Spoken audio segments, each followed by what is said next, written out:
आज समीक्षा बैठक संभवतः हम लोग को एजेंडा नहीं दिया गया, लेकिन चुनाव में जो परिणाम आए हैं उसके संदर्भ में ही बैठक होगी और लोकसभा के चुनाव की तैयारी।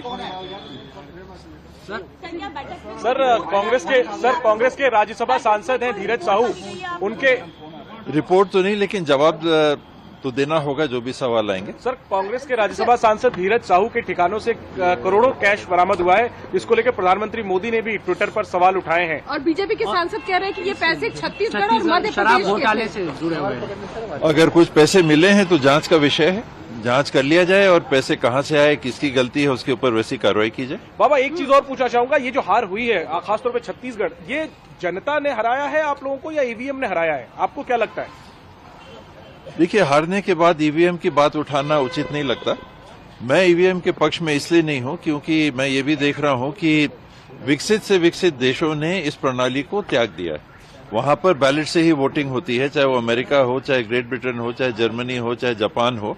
हमसे तकनीकी में ज्यादा ही होंगे, कम नहीं होंगे या बराबर की स्थिति में होंगे। तो ईवीएम को उनने त्यागा, हमको भी त्याग देना चाहिए। ये समय नहीं है चुनाव में विपरीत परिणाम आए उस समय इसकी चर्चा करने का। शेष छत्तीसगढ़ में क्लियर जो दिख रहा है कि ट्राइबल एरिया में हम पीछे हुए हैं, अर्बन एरिया में हम पीछे हुए हैं। करीब 20 सीटें हैं जो अर्बन सेमी अर्बन की हैं, उसमें हम 3 या 4 सीट ही जीत पाए हैं 20 में से।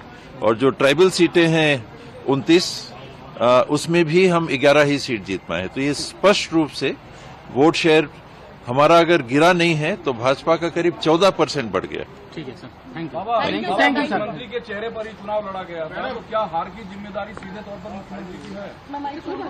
पोलिंग बूथ के साथी से लेकर मेरे से लेकर हर व्यक्ति की ये जवाबदारी है और उनको लेनी चाहिए।